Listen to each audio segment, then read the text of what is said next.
Onésimo Teotónio Pereira. Almeida. Almeida. Tem Pereira, mas tem Almeida. Onésimo Teotónio Almeida, professor universitário, dirige o Departamento de Estudos. Já dirigi. Já não dirige, mas portanto continua ligado ao Departamento de Estudos sim. Portugueses e Ingleses, creio que é assim o nome. Português e brasileiros, sim. da Universidade de Brown. Sim, e também num centro de estudos de história pré-moderna. Certo. Entre a década de 70, quando chegou aos Estados Unidos, e os dias de hoje, houve alguma evolução junto da comunidade académica relativamente ao que conhecem sobre a literatura portuguesa? Sim, houve. Quando eu cheguei aos Estados Unidos, apesar de não ensino literatura, mas a minha mulher é que ensina literatura, mas posso falar um pouco disso porque conheço um pouco. Naturalmente. Sim. Se olharmos de um ângulo, avançou-se muito. Se olharmos de outro, avançar muito não significa avançar tanto quando a gente pensa que é, porque a literatura portuguesa nos Estados Unidos é muito pouco conhecida. É muito mais conhecida hoje do que era há 40 anos. Eram poucos os sítios onde se ensinava a literatura portuguesa. Hoje há mais. Cresceu bastante, mas cresceu bastante relativamente falando. Em termos relativos, há hoje, em alguns lugares, na Califórnia, em Massachusetts, em Rhode Island, a literatura ensinada em várias universidades, mas os Estados Unidos têm 3.500 universidades e ainda que queiramos descontar 2.500 por não serem grandes universidades, há 1.000 que são boas, há 500 que são muito boas e há 250 que são excelentes e há 100 que são extraordinárias. Nessas extraordinárias, a presença de estudos portugueses não é muito forte, de modo que, em termos relativos, eu repito, é muito melhor do que era há 40 anos, mas está muito longe de ser o que deveria ser. E esse deveria ser, a lacuna está do nosso lado ou do lado das instituições americanas? É dos dois lados, Portugal tem um problema que é, nós somos na Europa, estamos na cauda, mas não está na moda hoje estar nos Estados Unidos, a Europa não está na moda e, portanto, se não está na moda, até a França perdeu a hegemonia, a própria Inglaterra, a Alemanha, tudo isso perdeu a hegemonia, então muito mais Portugal.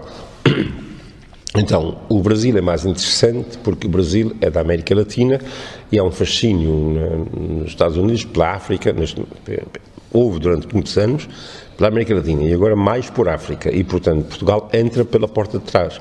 Entrou pelo lado do Brasil e agora entra pelo lado da África. Há muito mais teses nos Estados Unidos a serem defendidas sobre África do que sobre Portugal. Se alguém quiser fazer uma tese sobre Bessa de Queiroz, não pode fazer se não tem que meter uma chave de Assis, porque o mercado de trabalho vai perguntar, e o Brasil? Porque se um aluno nosso, e eu estou a falar em termos concretos, um aluno nosso que faz uma tese e faz só sobre Bessa de Queiroz, vai ter muita dificuldade no mercado de trabalho. Isso não é só nos Estados Unidos, na Europa toda hoje é assim. Não, isso é uma ilusão em Portugal não perceberem isso. Não é só nos Estados Unidos. É assim na França, é assim na Holanda, onde os estudos portugueses estão a desaparecer. Os lugares tradicionais dos estudos portugueses na Europa estão a desaparecer. E o Brasil tem predominância sobre eles, na América muito mais, e cada vez mais a África vai ganhando porque existe este enorme complexo de culpa dos brancos por causa da escravatura e, portanto, tudo o que for sobre a África tem muito mais aceitação do que falar sobre um branco europeu, etc. Nós estamos na cauda da Europa, a Europa perdeu presença na América e no mundo e Portugal, por tabela, fica ainda mais irrelevante. Acontece que, no caso dos Estados Unidos, na Califórnia, em New Jersey, em Massachusetts e Rhode Island, por causa da presença portuguesa, aí ganham um bocado de presença. E nesses sítios há universidades que têm estudos portugueses, que têm crescido nos últimos 40 anos. Estou a pensar em vários lugares na Califórnia, estou a pensar em Newark, em Rutgers, na UMass Dartmouth, Universidade de Massachusetts em Dartmouth, em Lowell, em Amherst. Portanto, Portugal tem recuperado ou tem ganhado alguma presença nas universidades que estão situadas em sítios onde há comunidade portuguesa. Faz sentido. Hoje, num tempo em que falamos tanto em globalização, há alguma semelhança entre o que os novos autores portugueses de ficção ou de ensaio escrevem e o que vê surgir nos seus pares americanos da mesma geração? Isso para mim é muito difícil, pelo seguinte: eu não estou a acompanhar a literatura, estou há muito tempo dedicado mais à questão das ideias, à questão da cultura, etc. A minha mulher, na minha universidade, era que devia estar aqui a responder a essas coisas. Ela é que é a mulher da literatura e ela lê os autores portugueses e lê muito os anglo-americanos. E não me é fácil, muitas vezes sou eu que levo livros e diz: tens que ler. E ela lê e gosta de alguns, mas Mas lá estás, estando tão próximo por diversos motivos e por toda essa conjuntura, certamente que vai tomando contacto, quer com os novos autores portugueses, quer com os novos autores, pelo menos americanos. Os autores anglo-americanos são muito bons na ficção, porque fazem uma coisa que é, têm uma tradição muito grande de trabalhar as personagens, de trabalhar a história, de narrar, construindo aos poucos as personagens. É uma tradição muito, muito grande que eles têm e que nós não temos. Nós vamos mais em que sentido? Na escrita há um certo diletantismo, um certo universalismo. Um indivíduo que se foi porque foi à Ucrânia e porque foi a Agadir e não sei o quê, e faz referências assim assado, pronto, aquilo pensa que faz literatura universal. Mas não faz necessariamente. De modo que não quer ser demasiado crítico. Sim. Desculpe.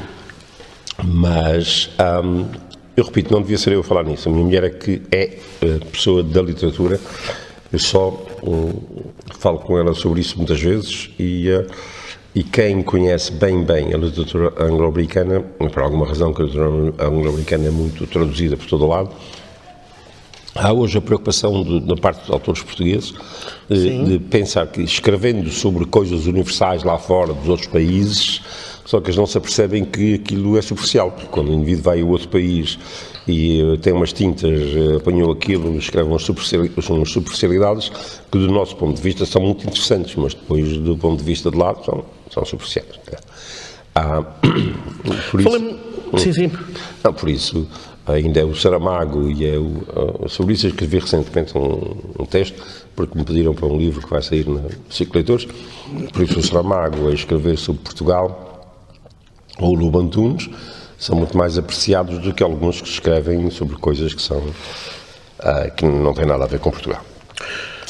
Quando eu era miúdo, um professor meu, um dia eu escrevi uma coisa infantil sobre Nova Iorque e o meu professor disse-me assim: tu já estiveste a Nova Iorque? E disse: não.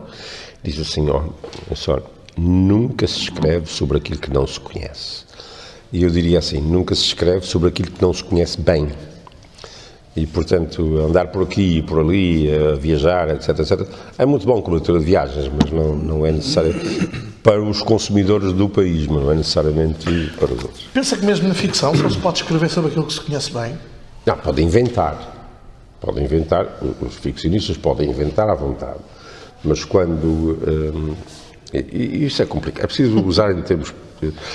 A questão não é tanto essa, a questão é a densidade da escrita. Quem está habituado a ler sobre personagens complexos, quando vê um tratamento superficial das personagens, passa adiante e diz: isso não. Isso é muito difícil de explicar, mas eu tenho... Muito bem, falemos de uma outra forma de globalização. Pela internet, pela facilidade de falar outras línguas, de estudar no estrangeiro. Tudo isto são fenómenos da globalização nos dias de hoje. Pensa que tudo isto produziu gerações mais capacitadas para articular diversas áreas do saber, ou o caminho foi antes numa especialização ainda mais acentuada? As duas coisas são verdade. Hoje eu vejo coisas espantosas, gente jovem portuguesa que foi para diversos cantos do mundo e aprendeu e soube aprender e faz coisas maravilhosas e é boa no sítio onde está, nesses vários cantos do mundo. Quem faz isso, quem segue esses percursos, singra e faz coisas maravilhosas. O outro lado é, portanto,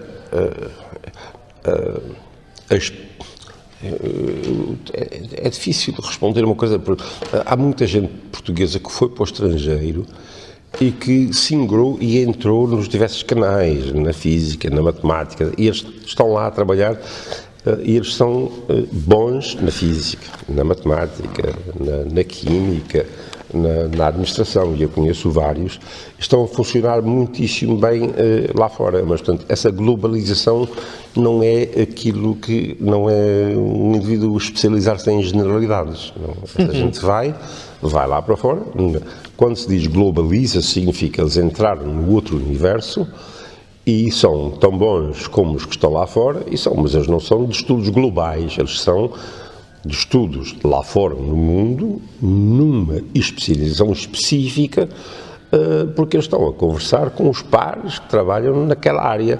Eles podem até ser insulares, são especialistas na vulcanologia, na física quântica, não sei o quê. Isso é de facto uma especialização. De acordo, Portanto, eles então, são globais na medida em que não têm que estar em Portugal para ser bons.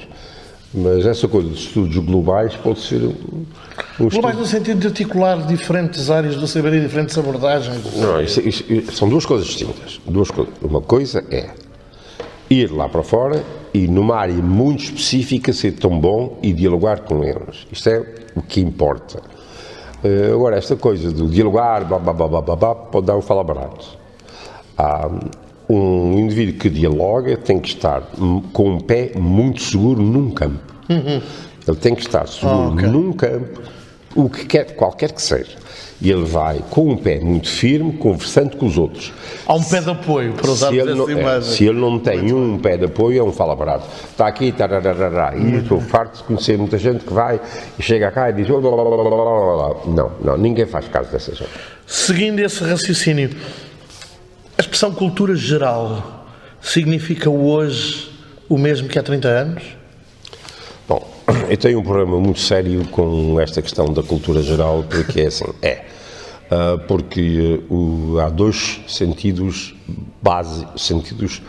diferentes do conceito de cultura. Já escrevi imenso sobre isso, faço isso há 40 anos, que é o sentido de cultura que é o mais comum na antropologia e nas ciências sociais, que é a cultura como sendo tudo aquilo que os seres humanos fazem, transformando a natureza. A cozinha, a cultura, o vestuário, a cultura, a construção, isso é cultura. Depois há outro sentido de cultura que é a alta cultura. Antigamente chamava-se alta cultura. As artes, as ideias, a literatura, tudo isso é alta cultura. E quando se conversa sobre cultura, eu fujo logo a 7 pés, porque as pessoas estão constantemente a misturar os dois conceitos. E dizem coisas, o próprio Vargas Llosa, eu escrevi um texto, está publicado, está num livro, o próprio Vargas Llosa incorreu nesse erro que é, quando se usa um conceito com dois sentidos e se constrói um argumento, corre-se o risco de meter água. E ele meteu água porque ele salta de um conceito para o outro. E portanto, não, as pessoas não têm cultura. As pessoas têm cultura. Todas as pessoas têm cultura porque têm a sua cultura. Agora, podem não ter alta cultura, que era a antiga alta cultura. E, portanto, ou a gente tem uma conversa a sério sobre esse conceito de cultura, ou então não vale a pena, porque tudo o que eu disser aqui vai parecer às pessoas, blá, blá, blá. Não vale a pena. A cultura geral, quando se diz a cultura geral, significa o saber das pessoas. Quando se diz cultura geral, hoje diz-se no sentido tradicional de alta cultura. Um indivíduo que sabe daquele outro. Portugal foi sempre um lugar onde se apreciou muito a cultura geral, que é uma cultura enciclopédica. O indivíduo podia nunca ter lido o Essa ou o Camilo, mas sabia que livros é que Camilo escreveu e quando é que foi publicado o Golo.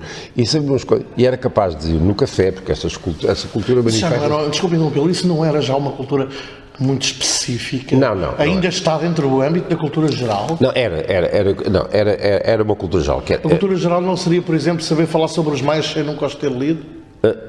Bom, vamos lá ver. Isto não sei se me estou a fazer entender. Sim, mas tudo depende. Quer dizer, se fosse num grupo mais erudito, era possível ter um grupo erudito a falar de cultura geral, quer dizer, dizer uma generalidade, etc. Mas nenhum tinha lido a sério, ou tinha... Podia haver um ou outro, mas a conversa era assim, muito erudita. Cultura geral significava erudição. Hoje, qualquer indivíduo com acesso ao Google tem cultura geral, é no instante. Exato. E, portanto, daí a minha pergunta também, se a expressão cultura geral significa hoje o mesmo que há 30 anos. Não significa. As coisas mudaram. Não significa porque havia pessoas que tinham um estoque de informação genérica, etc. Hoje qualquer um tem. Pronto. Quando eu estou numa aula, a dar uma aula, os alunos têm o iPhone diante deles. Eles dizem, não foi em 1539, foi em 1538, no instante, sabem? Claro. Portanto, essas pessoas que tinham a cultura da erudição, isto hoje não significa nada, porque qualquer pessoa tem acesso a ela. Pronto. Portanto, nesse domínio mudamos. Acabou por responder, está a ver? No seu livro Utopias em Dó menor, diz a dada altura: fiz questão de, em todos esses textos, ser analítico e não descambar absolutamente nada para a tendência portuguesa de atacar os autores. Porque acha que existe esta fulanização na análise que se faz em Portugal? Assim, o que eu queria dizer com isso é assim, em Portugal não há diálogo intelectual. É assim, cada um fala para o seu grupo. Um grupo lê o seu grupo. Isso existe um pouco por todo o mundo, mas existe num outro universo uma possibilidade de diálogo em que as pessoas debatem ideias. E debatem ideias sem fulanizar, que é... mantêm a conversa a um nível, não atacam a pessoa, mas dirigem-se exclusivamente às ideias, aos argumentos, e respondem taco a taco. Isto não é assim, por isto. É difícil as pessoas não deixarem passar o lado pessoal. Mas aqui, em Portugal, eu tenho experiências disso. Lembro-me de ir a um congresso, um colóquio, e falar e fazer uns pequenos comentários, e foi uma ofensa muito grande. Quando, aqui é assim, em Portugal é assim, se dá uma homenagem a fulano, é só o elogio. A gente vai lá e só faz isso. Se alguém for levantar uma questão, uma dúvida, dizer assim, sabe, que é por qualquer, porque no mundo moderno ninguém tem a última resposta sobre nada. E, portanto, o indivíduo chega a um certo ponto, põe a questão a um certo ponto, e vem a geração mais nova e levanta questões e vai-se continuando a dialogar. E a nossa atitude não quando se vai falar sobre o trabalho de alguém, vai-se elogiar, depois entre amigos dizem, eu não acredito nada naquilo, blá, blá, blá, blá. As pessoas acabam dizendo publicamente uma coisa e na prática, e depois em privado dizem outra coisa acerca da mesma pessoa. Nas sociedades mais menos emotivamente envolvidas nestas questões, as pessoas expressam as suas opiniões sem envolvimento pessoal, dizem, olha, este argumento é interessante, aquele não é, aquilo não está bem expresso, aquilo vai assim. A ideia é continuar uma conversação aprofundando as questões independentemente de ser A, B ou C. Isto é uma coisa difícil de se fazer, mas nas sociedades em que há menos envolvimento emotivo, aqui toda a gente conhece a gente, fez aquilo porque eu não gostava dele, porque ele fez assim, porque ele é daquele partido, porque ele é daquela universidade. É ser mais fácil nos países maiores, em que um indivíduo de um Estado, nos Estados Unidos, não sabe quem é o outro e está a debater apenas a questão de dizer, não sabe lá se o indivíduo se é alto, se é magro, se é gordo, se é casado, se não é. Portanto, é mais fácil. Aqui não, toda a gente conhece toda a gente. Então o que é que acontece?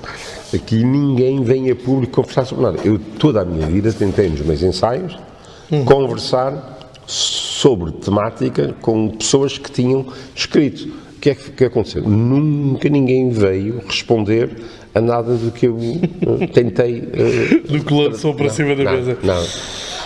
Onésimo, há alguma relação entre o avanço tecnológico, as novas realidades tecnológicas e o surgimento de novas ideias na filosofia? Isso é muito, a filosofia foi sempre, toda a vida, ao longo da história, foi sempre dando origem a uma grande quantidade de disciplinas. Já começou com Aristóteles. Aristóteles criou metafísica porque tinha escrito sobre a física e havia questões que a física não resolvia e depois escreveu um livro para falar das questões da metafísica, que era para além da física. Depois já percebeu que havia questões que eram de ética, que não tinham nada a ver com a filosofia. Foi sempre assim. Portanto, a filosofia nunca foi uma coisa, foi um grupo de questões, vários grupos de questões agrupadas. E depois, por exemplo, quando chegou aí no final do século XIX, a filosofia dividiu-se em filosofia e psicologia. Depois, a psicologia acabou dividindo-se em antropologia e depois em sociologia e se formos por aí fora, a quantidade de disciplinas, subdisciplinas e que se criaram são sem fim por aí abaixo. Portanto, com o andar dos tempos, aquilo que era a filosofia, que era no fundo era filosofia, significa o amor à sabedoria, foi-se especializando. E, portanto, hoje há uma infinidade de áreas e subáreas que têm os seus campos especializados. E, portanto, o andar dos tempos só levou ao aprofundamento de questões específicas e mais específicas, criando disciplinas e subdisciplinas.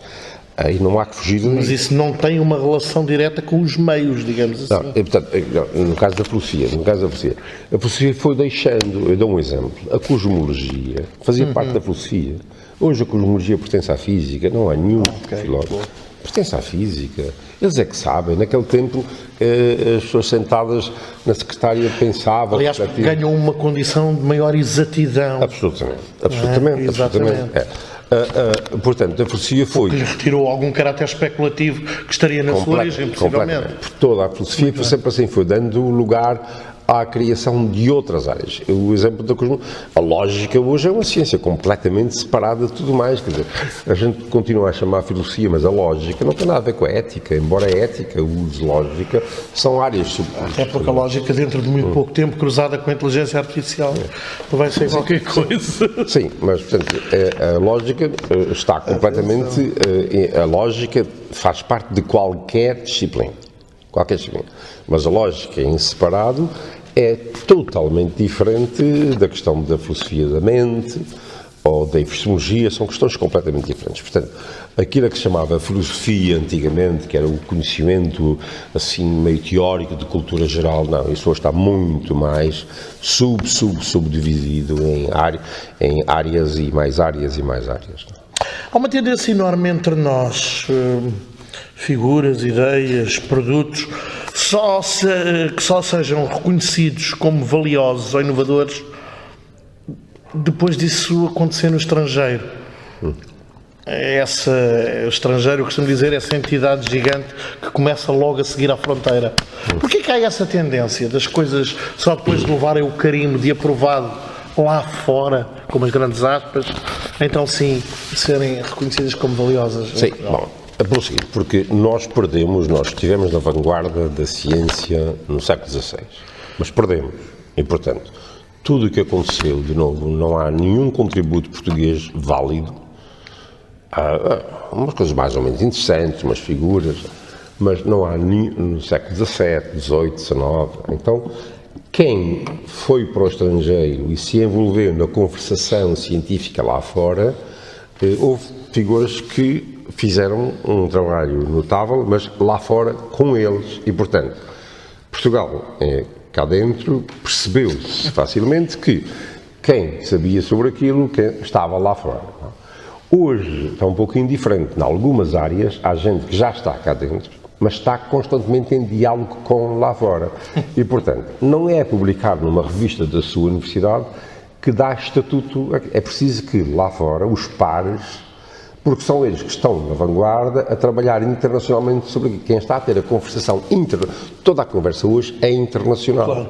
E, portanto, quem está lá fora a conversar ao nível internacional é reconhecido pelos pares internacionais e depois cá dentro, quem não conhece bem, diz assim, ele é reconhecido lá fora porque o padrão é os pares que estão na vanguarda disso reconhecem, então pronto, porque a conversação nacional não é uma conversação nacional, é de figuras nacionais que estão integrados naquele grupo lá fora, nos grupos internacionais.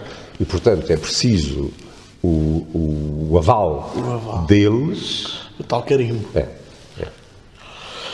Voltando ao seu livro Utopias em Menor, que é de facto um livro bastante curioso, feito em diálogo, mas que penso que seja bastante ilustrativo. A editora mandou-me outro dia uma carta a dizer... É um livro bastante, deixa-me só dizer, é um pouco ilustrativo, é bastante ilustrativo do seu pensamento em diversas facetas. Mas eu vou dizer uma coisa que é muito interessante e um bom retrato do país, que é, você diz isso, mas a editora mandou-me dizer que se eu estava interessado em comprar alguns exemplares, porque eles iam guilhotinar 250 exemplares, de modo que não foi só desse, foi de hoje também, do Fernando Pessoa, de mensagem e tal, de modo que vão guilhotinar se eu não comprar alguns. Pois é assim que o país está, não venham cá com histórias, não. Estou a dar a minha opinião, a da sua editora já não posso fazê-lo, como calcula. Mas dizia eu então que no mesmo livro, a dada altura, diz, estamos longe, muito longe, da antiga crítica literária em que a estilística e a estética tinham bastante peso. Acompanha a crítica literária que se faz em Portugal? Hoje praticamente já não, infelizmente já não há crítica. Eu sou do tempo em que se lia o Gaspar Simões, que era um crítico interessante, mas não. Depois houve uma altura em que houve a crítica chamada crítica científica, e passou. Hoje não há crítica literária. Infelizmente, nem os jornais, não há páginas literárias, hoje não há nenhuma crítica literária. O que há é os autores tentam promover-se e arranjar alguém que escreva, fazer barulho, etc. Não há crítica literária. Que eu saiba, não há crítica. Há pessoas de muito nível que trabalham, publicam em revistas de especialidade aqui e acolá, mas não têm projeção nacional, infelizmente. Não conheço nenhum crítico que tenha uma voz nacional que seja ouvida. A crítica literária desapareceu. Nos Estados Unidos, qual é o panorama?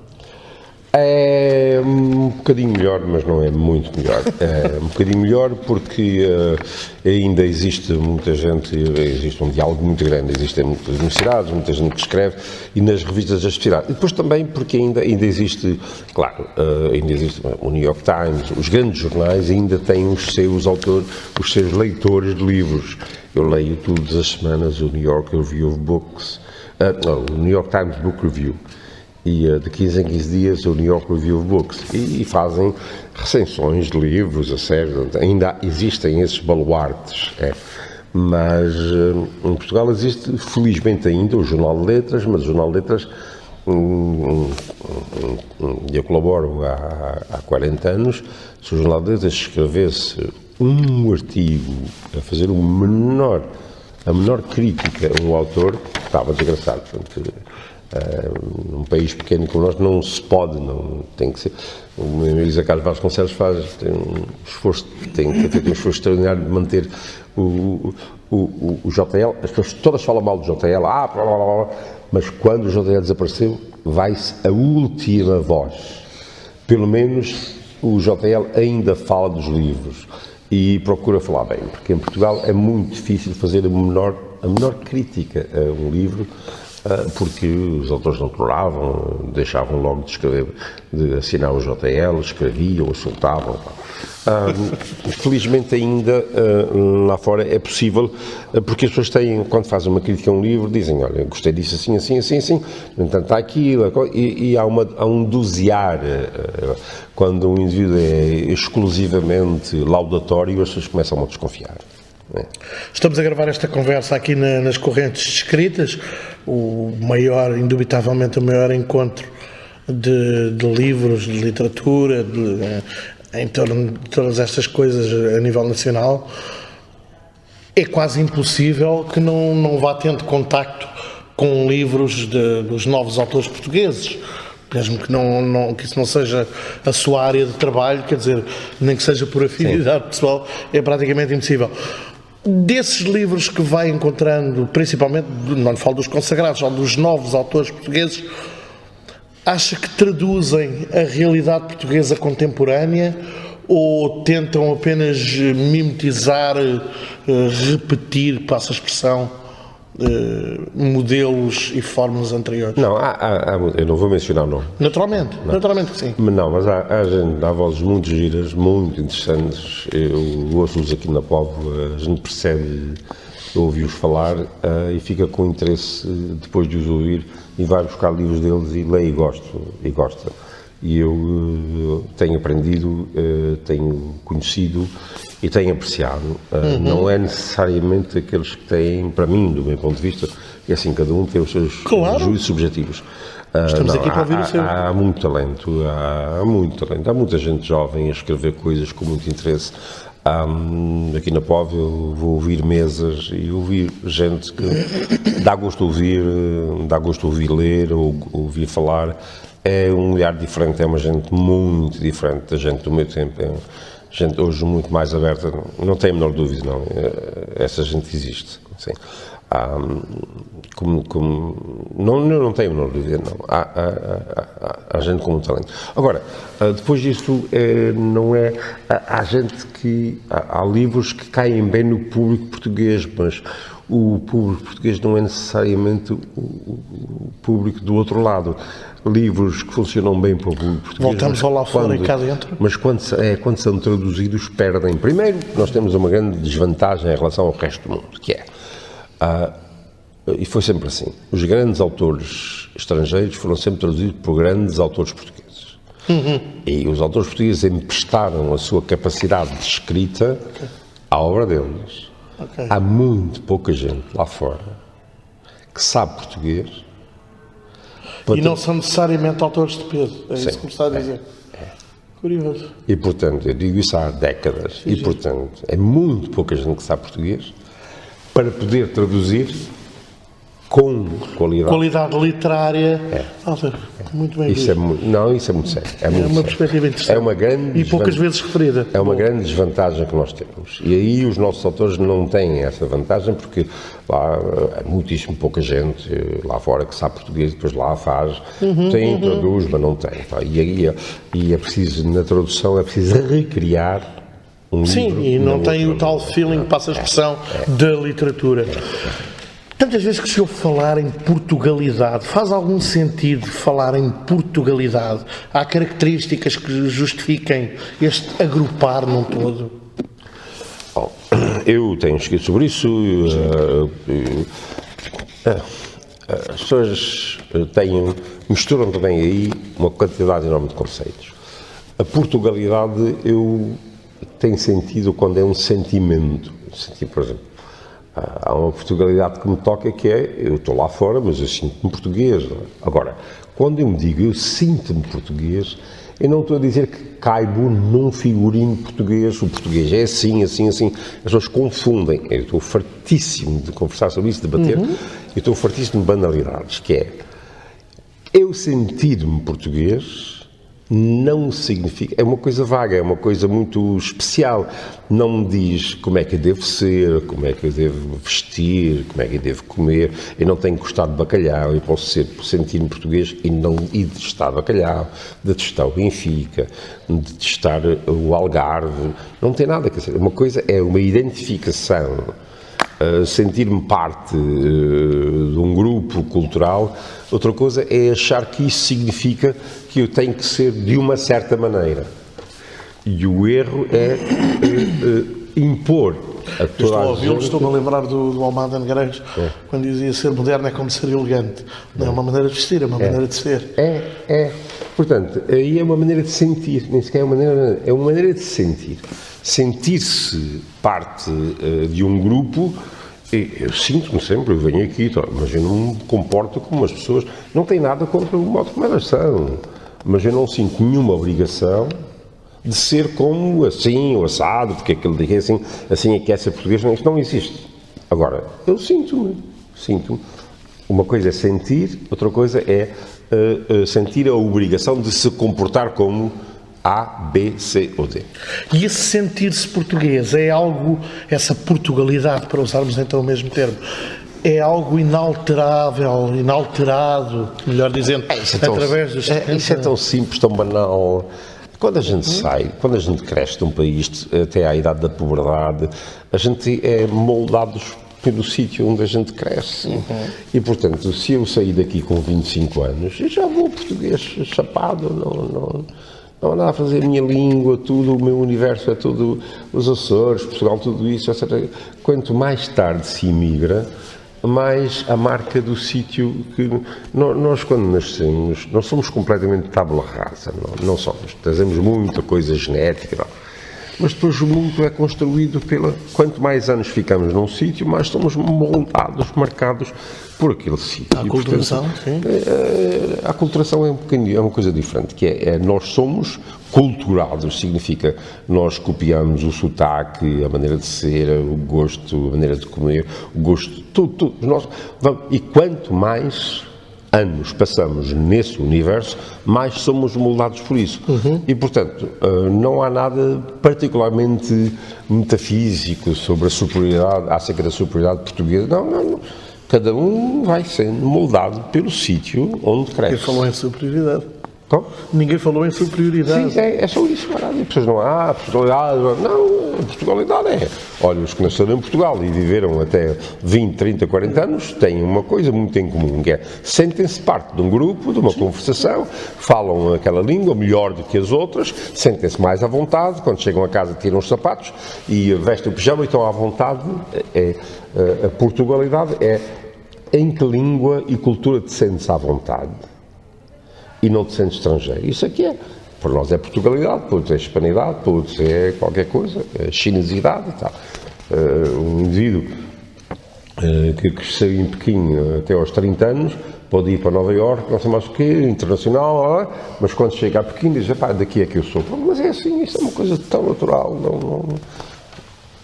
Em que medida é que a transformação da nossa relação com as tecnologias, no armazenamento, na procura, no incentivo à procura da informação, pode transformar ou já transformou a nossa forma de pesquisar, tratar e hierarquizar essa mesma informação? Puxa, isso é, em inglês diz isto é uma pergunta de $64.000, que isso é tema para um livro, mas é assim, a tecnologia é, em grego, não vou entrar em complicações, mas o Marshall McLuhan teve um conceito muito interessante. Uma mensagem? Sim, também é dele. De facto... Que é, a tecnologia é uma extensão do homem. A roda é uma extensão do pé. Os óculos são uma extensão da vista. Certo. A televisão também é uma extensão da vista. O telefone é uma extensão do ouvido.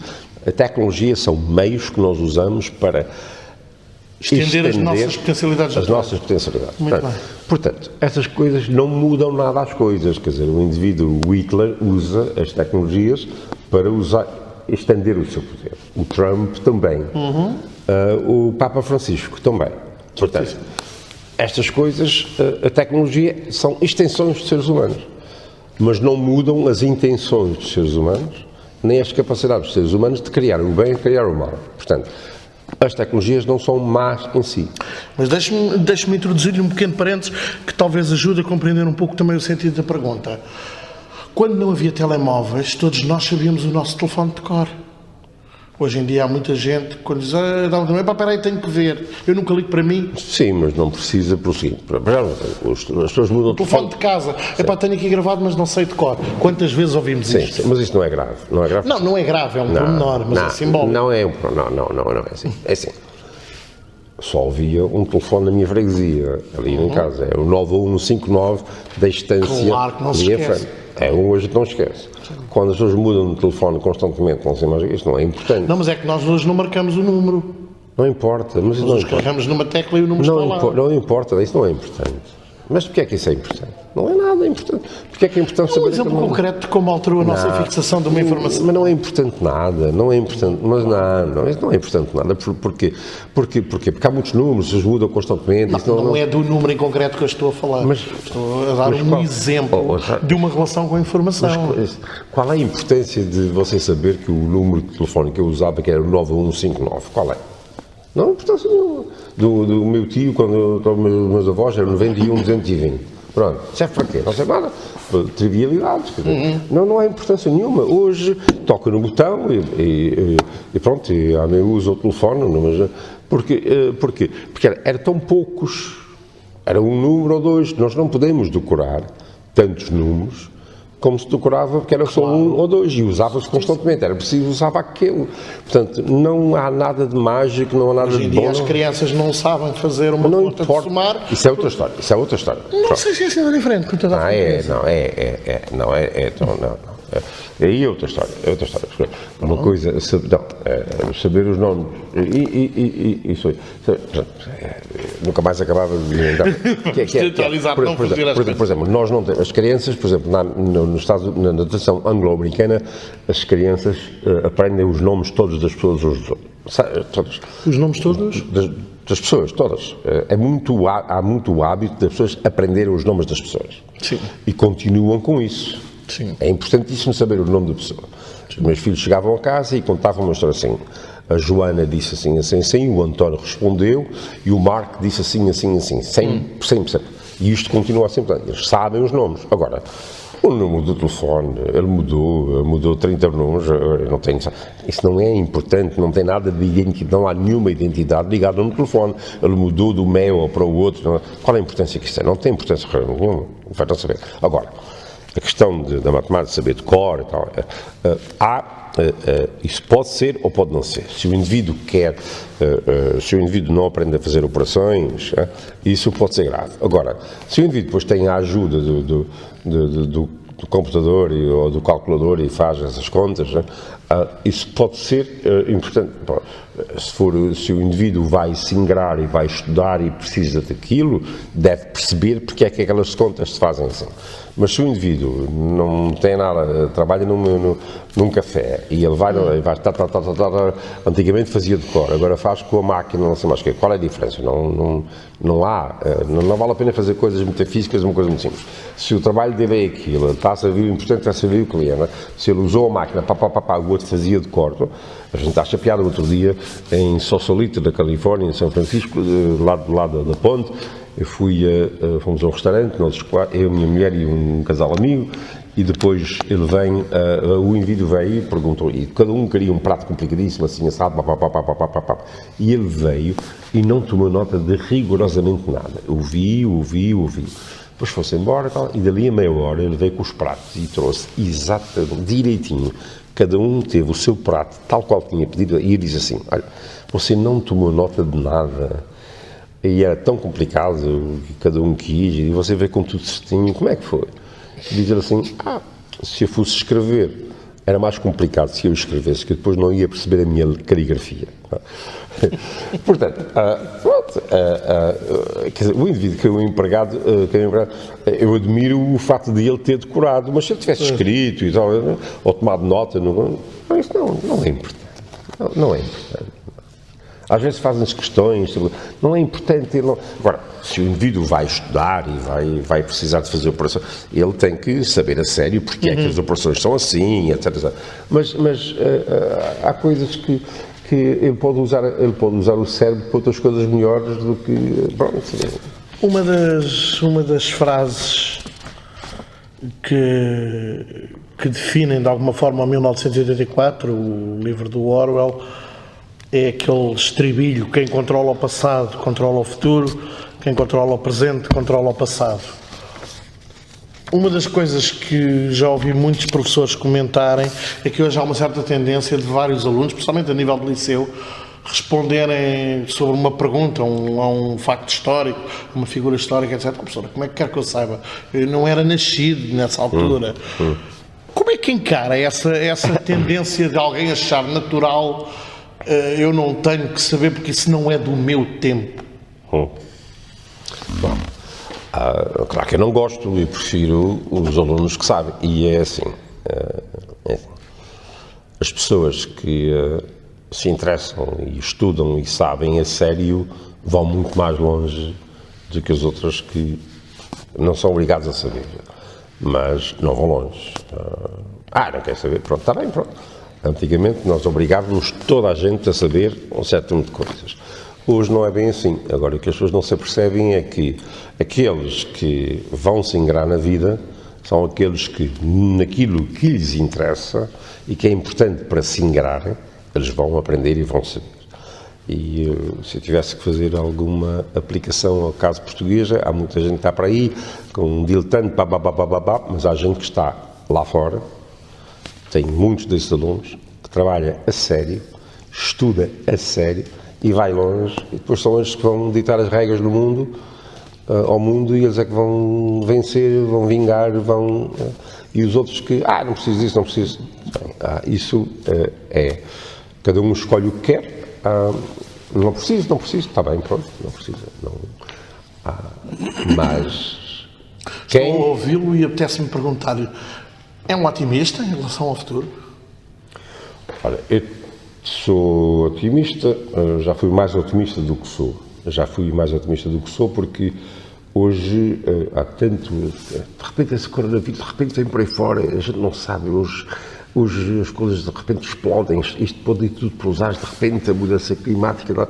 Antigamente nós tínhamos muito mais certezas do que temos hoje. Agora, há alguma coisa instintiva em mim que é...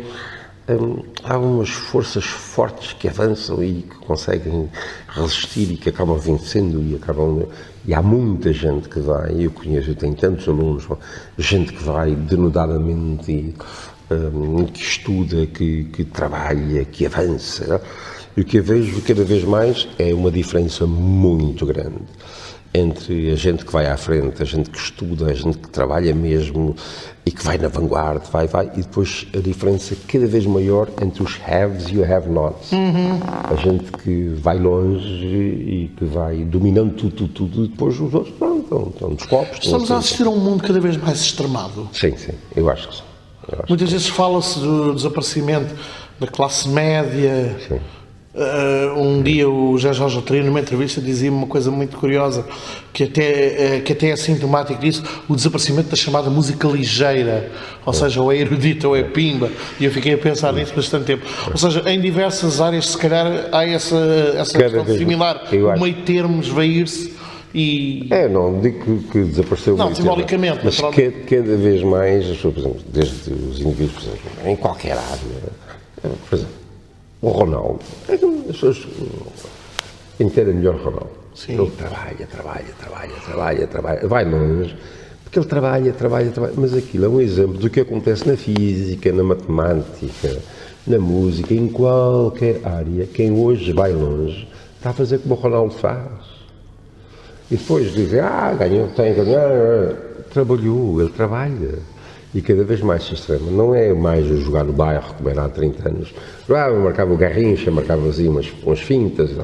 O exemplo do Ronaldo é apenas um exemplo do que acontece em qualquer disciplina, subdisciplina ou área, subárea de trabalho, de investigação, na física, na matemática, na engenharia, na política, nada. É mesmo isso. Olhem para o Ronaldo e vejam o que é que ele faz e depois não se queixem. Ele ganha e faz o que os outros fazem assim. Mesmo para terminar, estamos aqui de facto a gravar esta conversa, como disse há pouco, nas correntes descritas. É impossível não falar nas suas intervenções nas correntes descritas, quer queira, quer não, são de facto carismáticas e toda a gente o refere, muitas vezes tenta fugir a isso de alguma forma. O papel do humor nessas mesmas intervenções. Qual é o papel do humor, por um lado, no seu pensamento e, por outro lado, na sua forma de o expressar? Olha, eu não gosto nada de transformar essas conversas em coisas pessoais, não gosto nada, mas... Mas eu estou a falar com uma pessoa. Sim, mas o humor é muito complexo e serve para muitas coisas. Serve para adoçar um pouco, tornar uma questão mais leve, sem deixar de ser incisiva, não é fácil de usar, pode parecer banalizar, mas o humor na oralidade, as pessoas vêm para um colóquio destes, para uma conversa, não estão dispostas a ouvir uma coisa muito pesada, já ouviram tanto durante o dia e querem uma pitada de alguma coisa, mas não querem demasiado. E o humor muitas vezes diz de uma maneira breve uma série de coisas que chegam a ser profundas. Se for só o humor, as pessoas podem não apanhar onde é que o humor quer chegar. De modo que é possível conjugar as duas coisas, dizer 2, 3 ideias assim incisivas e depois ajudar não é adoçá-las, a ilustrá-las com os cartoons. Dizem muitas vezes coisas magníficas em pouquíssimas palavras. O humor consegue, às vezes, em poucas palavras, acentuar uma ideia e transmitir essa ideia. E, portanto, eu não gosto de usar o humor para banalizar. Não gosto. Uma coisa é a gente estar a conversar à mesa e dizer piadas para se divertir um bocado, rir. Quando eu uso o humor publicamente, procuro usar o humor para sublinhar uma ideia, porque as pessoas, nós só retemos 20% daquilo que ouvimos. Se o indivíduo fala durante meia hora, é só 20% que as pessoas fixam.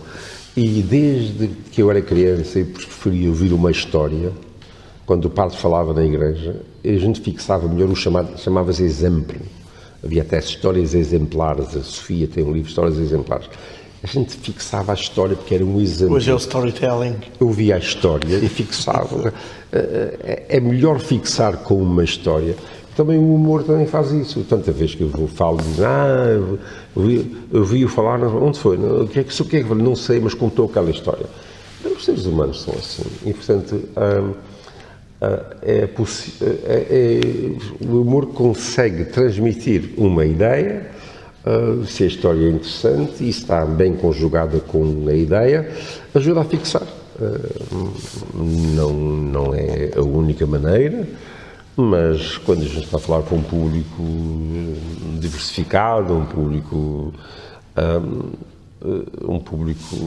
grande, uma coisa, está numa sala de aulas, num seminário, um grupo de gente especializada a trabalhar. Eu não estou a usar nos meus seminários, eu não uso humor nas aulas, estamos a trabalhar. Estamos a falar para um público, um grande público, a gente tem que manter uma certa dose, a gente diz, mas depois tem que acordar, muitas vezes serve para acordar as pessoas, as acorda, depois a gente diz, quem está a falar percebe quando é que o público precisa ser acordado, depois eles acordam e a gente diz-lhes um pouquinho mais, dá-nos essa possibilidade de dosear sem maçar demasiado, porque quando a gente está a falar em público, neste momento estou a falar em público, já há muita gente que já fechou, já não está a ouvir, já fechou. Esperemos e já não que não. Onésimo, muito obrigado pelo seu tempo. Tá. Prazer, Fernando.